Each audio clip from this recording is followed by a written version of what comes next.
Thank you very much for having invited me to participate to this very interesting conference. As a matter of fact, I'm working mainly on the region of Bihar, Bengal, undivided Bengal.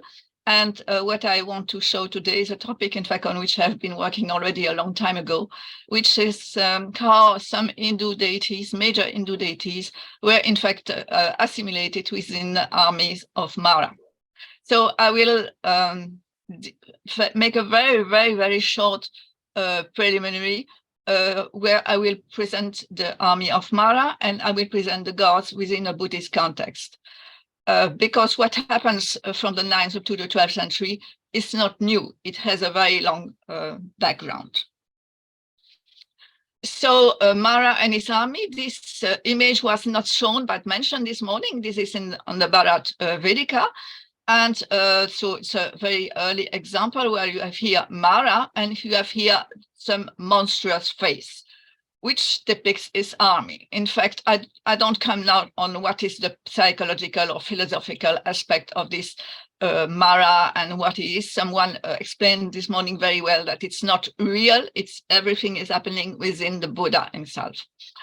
What I want also, an issue which I will also mention through all is does a demon needs to be ugly? Does he need, he or she, to be dreadful? And under a beautiful human aspect, can't you have, in fact, a demon? So this is here, you have your position of Mara, who is always depicted with a beautiful human body, but behind him, the darkness which is hidden within him, you have then this demon.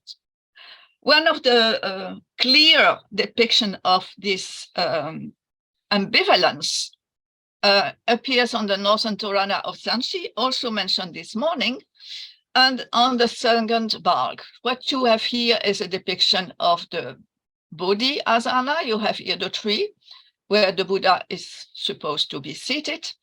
And here below, I have in fact shown enlargement of this relief so you see better what I want to say. So here is this scene where you have Mara and his court discussing and trying really to convince the Buddha to renounce to be, the Bodhisattva to renounce to become a Buddha. And then behind him, in fact, you have demons, monsters. They are not attacking the Buddha. In fact, they depict a court scene. Pay attention, here you have again a very thick, ugly, dreadful character with a child. And on the right side for us, at his left, you have in fact a scene of music and dance. Here you will see some musicians. One has these wooden clappers, the katas. Here you have a wind instrument. Seen from the back, if you pay attention, you see that here is one as a drum, vertical drum. Another one has a drum which is hanging under his shoulder. Some are dancing and singing. So this is a court of Mara, and this is really the best example of what Mara is. He looks nice, our feelings looks very nice, but in fact they attach us to reincarnation, to life, and so on. This is the darkness hidden behind Mara. But the best and the most creative area where the composition was created, which has been inherited in North India in the following centuries, this is taking place in Andhra Pradesh. You have there, and this has been mentioned also this morning, quite a large number of this depiction in Nagarjunakonda, in Amaravati, and other sites. So let's really explain now something which you will see till the last picture practically of the talk. This is a panel showing the event of the Mara attack when the Bodhisattva is not yet shown. Here is depicted as you see. So what do you see? You see on our left, meaning the proper right of the Buddha, character on an elephant, and let us mention that Mara has an elephant as vehicle, Girimekala. Here, monsters throwing stones with face in their body, and they are really monsters. Again, Mara here on the ground, but the main thing now is what is happening here. And they pass through the Bodhisattva, becoming Buddha, and then they run away. they accept that they are defeated. The scene is repeated here, but they are defeated. And this is properly seen here, where you see that really, again, throwing stones. Here you have these monsters below running. But Mara himself, when he leaves the scene, he turns towards the Buddha and he accepts, he submits to him. He makes this Anjali Mudra. And the daughters also are greeting him with the Vandana Murti. So this composition, going for us from left to right, so from proper right to proper left, is a composition which is kept till the last. I mean, it's going to be kept up to Tibet, it's going to be kept up to Pagan. The best, in my sense, the post-Ikshvaku, Shatavahana period relief is the one which was shown shortly this morning as a drawing, which is located in Ajanta Cave 26, where you have again this major sign of having Mara on his elephant coming with this monster, and you see you have really monsters of all kinds with facial or face of animals, pulling the skin of a human body, and the same characters leaving the scene. So what we observe also, and this year, to best of my knowledge, it appears for the first time, is a phenomenon which one observes in Buddhist iconography, which I would call assimilation, meaning that some deities, whatever they are, assimilate features which belongs to the Hindu gods. So Mara appears in the mythology of the Buddha on his elephant, but if you pay attention, he has a Vajra in his hands. And the Vajra is, of course, the attribute of Indra, king of the gods, who has also for vehicle the elephant. So here, again, you see attacking, and here leaving the scenes, he is making the Vandana Murti, and they are, or the monster are greeting, turning. So you see that this is there. This was the moment, the part which I wanted to show about the Mara's army. Now, the gods in a Buddhist context, they appear also from the very beginning. For the Buddha, whether the gods exist or not did not matter, but they were present in his Jatakas, they were present in his last life. And here's an example again from Sanchi, again from the northern Torana, where you have the Vesantara Jataka. And here where you have here the enlargement, you have here Indra with his crown, after all, is a king, and is Vajra. So the king, the gods are also depicted in a very peaceful manner, and a very human and very agreeable way. Both Brahma and Indra becomes from this early moment, also this early period, part of the Buddhist mythology, I would say, for the Buddhist narrative related to the Buddha.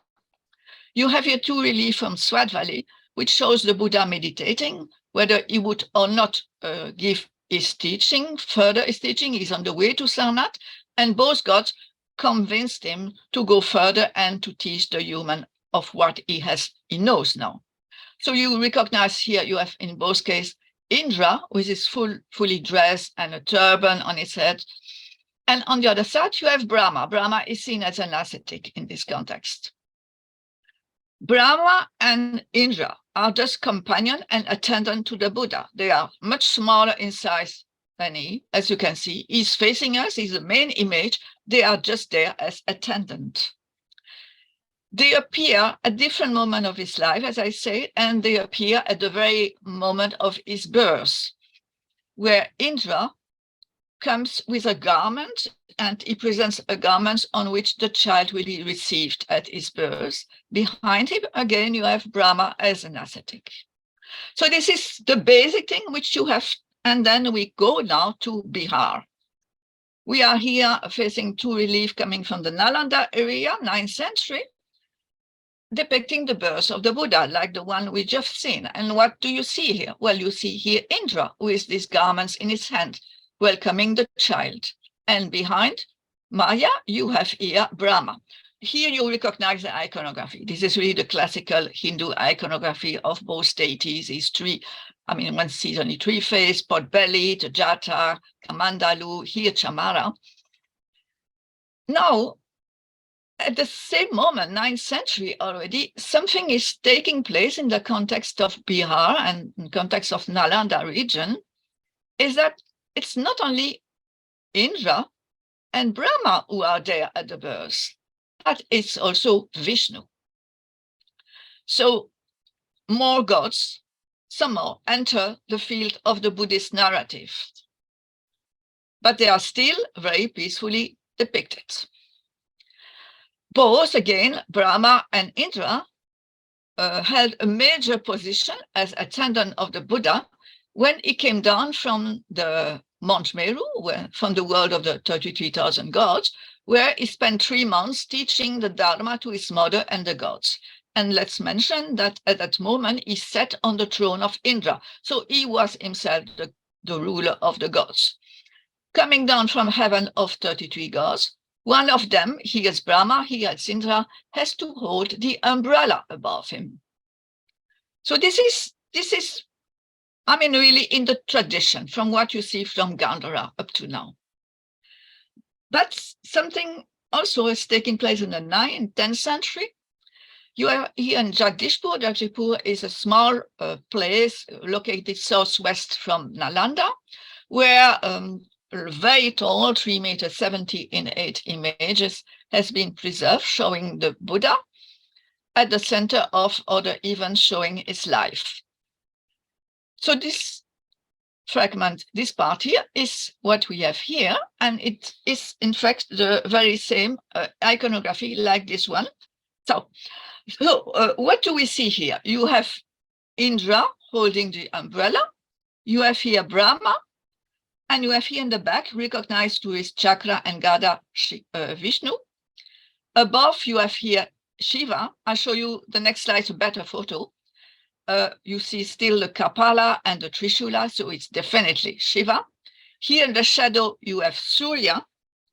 And I show you the same scene in this picture, which was made in 1872. Which shows you that the image was in fact much better preserved at that time. You have here still Shiva, even you have here holding the Damaru. And here in the shadow, you see, in fact, Surya with his 2 hands up holding the Padma. So more gods are coming as attending to the Buddha. Now we are going to have a look at this upper part,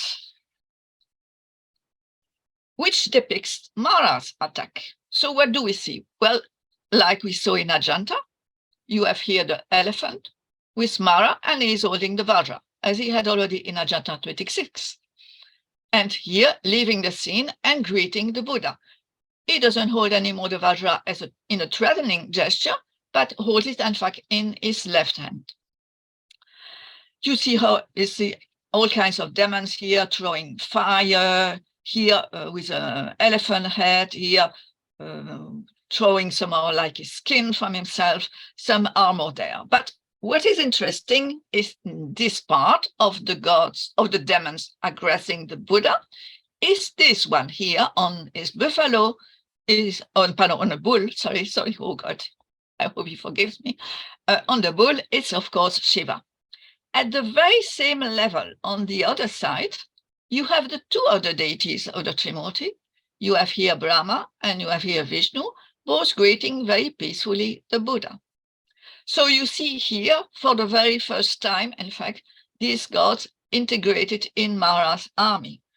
But I mean, my question was, the question I mentioned, if they have a peaceful aspect, can we, I mean, are they demons or are they not demons? I mean, they are demons because they are integrated with the other demons, but you see they have a very peaceful aspect. Going down, I mean, I'm sorry, maybe you may hear in the background my cat crying here around. I apologize for the cat. I mean, the level of the shoulder of the Buddha and his upper arm, you have other deities. And here clearly you have Varai. Varai is one of the major Saptamatrikas, and one has quite a number of group of Saptamatrikas in the region of Gaya, which is not far away from Nalanda. I come back to Gaya in a moment. And here 2 depiction of male deity, which which I've given the name with in quotation mark, because clearly they are inspired from Shiva iconography. Look at this. I mean, the Andaka Asura is in fact very rarely represented. And Shiva destroying the three cities, to best of my knowledge, I do not know any representation in this part of the subcontinent. But clearly the shape, the way of standing in Alida Asana with a sword here, see a sword, this is from Conch, small town in west, northwest from Gaia, is inspired from this iconography. He had to look at Aurora. For looking at this image, he stands in Pratyalila on a chariot, and you see he's throwing an arrow at the Buddha. So here you have further aspects of Shiva, which are integrated in this army of Mara. And east from Nalanda, in the 11th, 12th century, have survived a few fragments from a sculpture which must have been as large as the Jagdishpur, like these fragments, which is interesting because it's a part of Marathami. You have to imagine that this is on our left, and in the middle you had a huge image of the Buddha. And this is really, to the best of my knowledge, really unique. You have here Brahma. And Brahma is not the peaceful Brahma whom one knows from many images also in Bihar, Bengal. He has his beard, he has his jata, but you see he has monstrous face. He has fangs, he has bulging eyes. He's really ugly there. And he's just above the female deity who becomes the most terrific and frightful deity in Bengal, in particular, which is Chamunda. So coming back to the Jagdishpur shortly and to what happens at Nalanda, one can ask why did it take place, in fact, when we have to think in terms of what was doing the Sangha, what were the Buddhist sites. The Buddhist sites were there, very important, Nalanda and a number of other monastic institutions, but you had also major Hindu sites, Brahmanical sites, which had been emerging in the post-Gupta period, and which in this period now were very important. The most important is probably, considering the location, is Gaya, which was still today the place where the Shraddha is performed. And it is really the place where you have a large number. It's not only the place where you have the Vishnupat Mandir, but it's also a place where Shiva was a very important deity, where you have a large number of Uma Maheshvara representation. So this would explain that for the Buddhist Sangha, and the Buddhist Sangha is depending on the population, the society around for its survival. Even if it's founded by rulers, the daily life is given, the daily food is given by the people around the monasteries. There are those also who finance the image, who finance donations. So sites like Mundeshwari in West Bihar, or Gaya, or Absat, or other sites on the Ganga River are somehow Hindu sites which are emerging at that time, are somehow competitors to what is a Buddhist Sangha at that time, and what may explain that these gods worshipped by these people were felt as threatening the survival of the Sangha. The topic of the Jagdishpur image, which is the life of the Buddha, is a topic which will be intensively represented mainly in Bengal, and in also some early cloth paintings. They have been found in Tibetan monasteries. They can be dated to the 12th century. Some say they are Tibetan. Some might say they have some elements which are definitely Indians.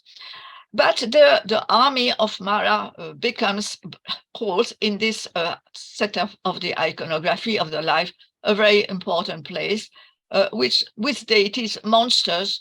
You recognize the elephant of Mara here. And you have monsters like here, this face in three colors, here black, yellow, rushing away, so the concept is preserved. Here you have another examples with only a head, and sometime you will see we will have really Rahu, who is part of the army. Here the elephant is quite meager, as you see, and the gods are no more really having characters, elements which allows to identify them. This is in fact in Bengal, and when I mean Bengal, I mean mainly what is now Bangladesh and South Bengal. The area south from Dhaka, a huge Vikrampur area up to the Komela district. This is there that you have this iconography, which is going to be translated into stone. Here you have an example. Here you have 3 of these images, which are some of them, 2 of them, the one in Chittagong and the one in Dhaka, are still worshipped today in Buddhist monasteries. So you have, in fact, the same iconographic program, the life of the Buddha seated under the Shikara at Bodh Gaya, more detail of his life, which are normally not represented in the lower part. But I'm not dealing with that. We are only dealing with these elements, the army of Mara. The next 2 slides will show you details from the central image, which is located in the Buddhist site in Betagi. So here we are. So you have this image small here. The upper part here, the standing figures, in fact, depict the Buddha of the past. So we are not really interested by them, but the Buddhas of the past went through the very same experience than Shakyamuni. And just below the Buddhas of the past, you have these 2 groups of deities. So who are there? First, you see the elephant in the upper part, coming, fighting, and going. This is, of course, Mara. Here you have this monstrous face, which I think it is the hero's moon, and there may be probably even the moon. This, I think, is Rahu. So what you observed here is that you have other elements which are introduced. Here below, on a lion, you have Durga, and Durga is and is up to date, till today, as we know, the main female deity in Bengal. Behind her, on the bird, you have, of course, Vishnu. Pot-bellied with beard and jata, on the Hamsa, you have Brahma. On the bull, not as Maheshwara, as Bhairava, you have here Shiva. Here on a buffalo and with his danda, you have Yama. Some of them can be recognized on the other side when they are leaving defeated. You have here Vishnu, Garuda is here profiled, and he's turning, greeting also the Buddha. Here you have Brahma on his Hamsa. Here you have probably Bhairava, or I think it's more that's in fact Yama. And here you have 2 characters. I'm not sure of the identification. Of course, this looks very, very much like Vayu, and this might be Agni. But another interesting, they appear here as demons somehow, because they are part of this army of Mara. They have replaced all the monsters whom we have seen up to now. But on the other side, the very same deities, or similar deities from the same group, appears in the second row here. Because what you see here is, in fact, a Naga. Here you have apparently Vayu is destroyed, but you see still the garments indicating that the wind is blowing. Here you have definitely an image of Surya, with his 2 lotus. This is in fact a bodhisattva, like you have here. And here you have the Trimurti. You have Brahma, you have Vishnu, and you have Shiva in his Bhairava form.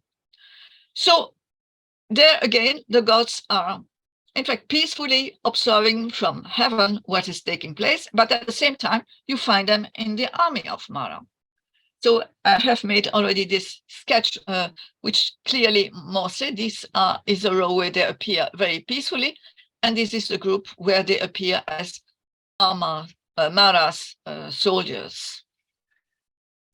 Here you have another example which came from the region, which is more clearly, in fact, to be seen. The artist here has more clearly really put practically each of them in a small case. Number 3 here is clearly a Vishnu on Garuda.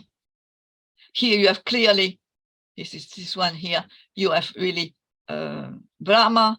Here you have, of course, Mara, Indra somehow. And here you have Vayu. So you have, again, all this group of deities coming in and coming out. When you read the list here, you see that more characters are introduced. Varuna is there, Kubera is there, Agni, coming outside Vayu and Surya and Nairita. So you have elements of the Grahas, we have seen Rahu, you have elements of the Dikpalas, you have really various deities coming from various groups which are integrated. And this reminds what you see, what you read in the mandala in the Nishpala Yogavali, where at the outskirts of this mandala, outside, you have really groups of Hindu deities which are somehow integrated within the mandala. Now, in the lunch post, I introduced these two slides because this morning you saw a depiction of Mara's army in Pagan in stone.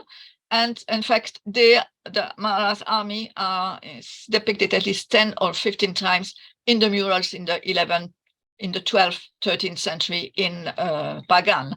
You have this small temple Lokatekpan. It's depicted here in the upper part, very much damaged, but still you can see here. Here you can see really Mara living on his elephants. So this is a topic which is really which had a lot of success even outside India. It's found within India itself, I mean, rarely in paintings. I mean, paintings have been lost, wall paintings have been completely lost. But here you have this book cover, which is properly dated. And the next slide show you, in fact, the details of Mara's army. You see the elephant. Here, white on his bull, you have, of course, Shiva. Here, red is probably Agni, who is leaving away. And so you have, again, a choice of deities who are depicted, who are not always the same, but the topic is there. I will pass over it. So to shift now to what is called in this topic of having the Hindu gods integrated within Mara's army has led also to some philosophical concept of the 4 Maras. So I am really truly art historian, so I will need images and objects. And for that reason, in fact, I have copied this text from the Dictionary of Buddhism. What are the 4 Maras? The 4 Maras are, in fact, hindrances to a way to awakening. And they are, this is described here in the text above. So this is really the physical aspect. These are the feelings. This is feelings, emotions, which prohibit that we are, which force that we are reincarnated, and hindrances to enlightenment. And then you have Mara himself, who is the one who protects the 3 others. So this is purely abstract concept, but abstract concepts do not pay much if they are not also represented. And you find that these 4 Maras will be depicted, in fact, will be mentioned in text as being somehow visualized by 4 major deities. We recognize, we have here 2 texts, and it's mainly this set which will be represented, where you see that the main deities, Brahma and Indra, present from the very beginning are there, Brahma and Indra. And here you have, and I will just leave back concern on this here, you have the 2 other Maras. So they are here really shown as demons. You have Vishnu and you have Shiva. And these 4 Maras are, in fact, depicted. And they are, in fact, depicted by, and they are destroyed, trampled by Hevadra. Hevadra is a major deity, mainly in North Bengal and in Bihar in the 11th, 12th century. And these 2 small images, they are small because they are 10, 15 centimeters age, were in fact discovered in the excavation of Parpur and Jagadala in Bangladesh. This one is from the Murshidabad district, which is on the other side of the border, but very close to the same area. And we will concentrate, in fact, on this image, which is a very good example of how images which appears to us dreadful. I mean, he has fangs, bulging eyes, fronts, many faces, 16 arms. He has 4 legs also. I mean, he's a terrifying deity, and we would first say, oh, this is a demon. But in fact, he's not a demon. He's a benevolent deity who is there to show his power through possessing, in fact, in a series of Kappalas, and in a series of Kappalas, animals and a human being. And strange enough, the human being is the one which has been scratched away here. But you see here the first hand as the elephants. This is the list given from the sadhana. And it follows really properly this here. And the other hand, the left hand, they are very interesting because he holds for Prithivi, which is symbolic of the earth, Varuna for the water, Vayu for the air, and Agni, Tejas, for the fire. He also possesses moon and sun. And he possesses also Yama. So he is stronger than the Lord of Death, and Dhanada, which is Kubera. And this Hevadra tramples and squeezes down all 4 Maras. You recognize here very easily Brahma. Brahma accepts his fate. He's lying with hands in Anjali Mudra. You have here Vishnu and Indra. Both accept also to be trampled by him. But if you pay attention, you see that they have ferocious feature. They are not very happy. So they are here depicted as being demons. And the 4th one, the text says Maheshvara, but he's depicted as Bhairava, as being Bhairava, who is the main image of Shiva in the region, in fact. And you can see that, in fact, he's the one who shows resistance. He's trying to crawl away and not to accept to be like that, trampled by Hevadra. The same iconography can still be seen at Krishna Dwarka temple in Gaya, properly transported from Bodh Gaya. It is dressed, and you can't see much from its iconography. For that reason, I have integrated a picture of this. This is a drawing which was made in the winter 1811, 1812, so a very long time ago. And in fact, Debalamitra tried to get a picture of this image, and she was rebuked by the Pujari. We were lucky not to be rebuked by the Pujari, but we could photograph the image, but be letting it dressed. So you have here again the 4 Maras below. This image had a lot of success, and they have been reproduced in a large number of cast and stone images, but small stone image. The image you have on the right side is hardly 12 centimeters in height. So here, and you see here, you can appreciate the size. All these small images have been, in fact, collected in Tibetan monasteries. It can also be depicted as such in manuscripts, illuminations. You have the very 4 gods there below. Now, another aspect of Hevadra shows him trampling on Bhairava and Kalaratri. And you have her, Bhairava here is like on the previous images. And here she is, in fact, she's related to Kali or to Chamunda, and she is, in fact, you see, fully emaciated. You see, in fact, her bones. So they are really both of them here. Both of them here are, in fact, shown in their most ugly phase, and they are trampled by Chakasamvara. Again, this iconography has been reproduced in a very large number in small images. Here you see properly how she is depicted. She has also a knife and a Kapala as attribute. Here you see that he's trying to run away with his head completely turned in the back. So here you have practically Chamunda, another example of both of them, not very happy, treated as demon, but he himself is not a very peaceful deity.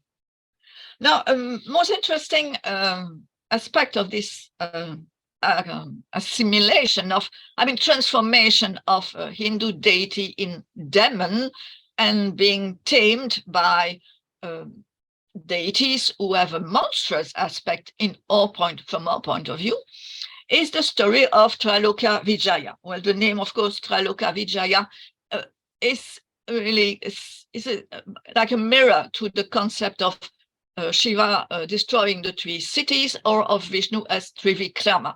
This knowledge of having the three worlds submitted is there. I want, in fact, here to read from a text which has been, we know the Chinese translation of the text, which was made in the mid-8th century. And this is, of course, on the Chinese. I can't read Chinese. This is the English translation, which helps to understand this iconography. Trailoka Vijaya is, in fact, another name for Vajrapani. And the Supreme Buddha, Mahavairochana, says, speaking to the gods, the Hindu gods, you should know that this Vajrapani Trailoka Vijaya is the Supreme Lord of all Tathagatas, the father of all Tathagatas, who performs the will of all Tathagatas, the highest son of all Tathagatas. In order to transform all sentient beings, he has received the Mahakrodha Raja Abhisheka consecration. Why? This is because of you and yours. You are so evil, not even all the Tathagatas can tranquilize you. Because of this, Vajrapani commands all evil beings to be transformed and established in the Samaya. And thus, in fact, he is the one who is really fighting, hurting them, killing them, and letting them reborn within the Buddhist world. The text goes on telling Vajrapani Traloka Vijaya brings then the gods into his mandala. They are then instructed in the mudra, the rani, and the vows they must pledge. They receive new Vajra names. In the center, Vajrapani is on a great Utpala. His fangs protrude, so this is this deity. He is very fierce and angry, and with an angry yet gleeful laugh and eyes. He holds a Vajra. In fact, he holds many weapons, as you can see. He is marvelous in appearance. He has fiery hair and a nimbus of light. And here, his left foot is lifted in an awe-inspiring stride, trampling on Maheshvara. His right foot should be painted this way, because the information is given for painting, cloth paintings. It's painted this way, planted on Uma Devi's breast. So here you have, in fact, Uma, Parvati, and Shiva, both submitted. And if you pay attention, you will see that in this fragment here, which is in Nalanda, both of them hold a Vajra. They have become really part of the Buddhist world.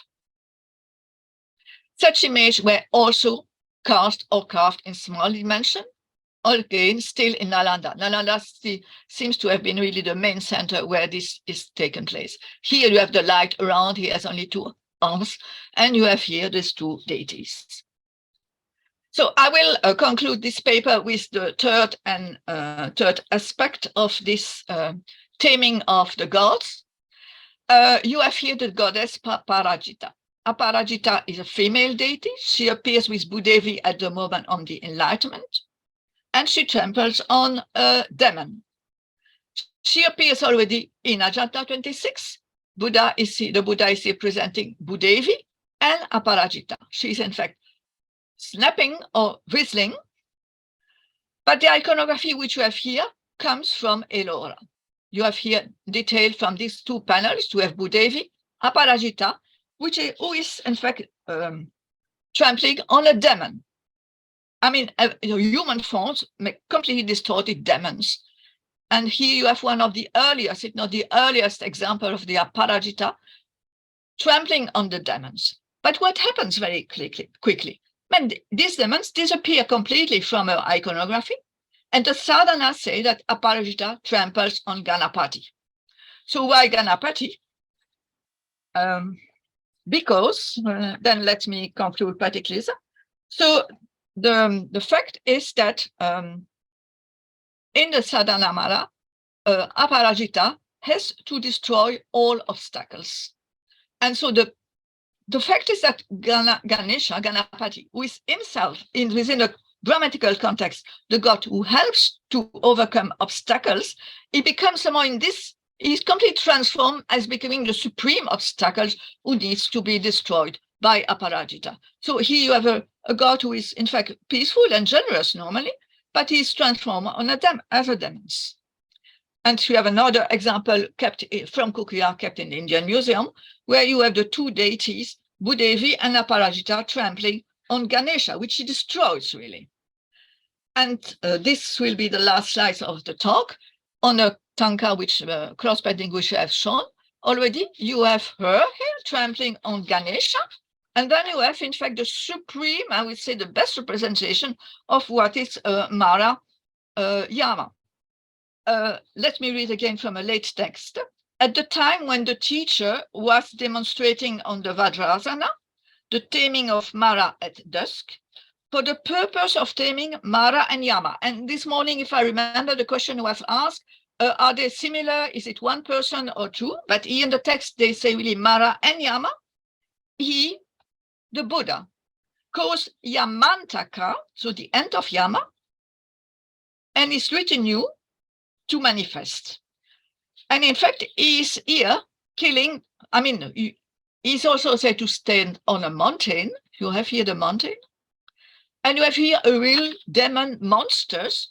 And you see he's really destroying him with his sword. This monster, in fact, symbolizes somehow Mara and Yama. So on this side, I do not know what is the time now, but I am reaching the end of my talk. And I thank you, like Shiva and Agni, leaving the scene.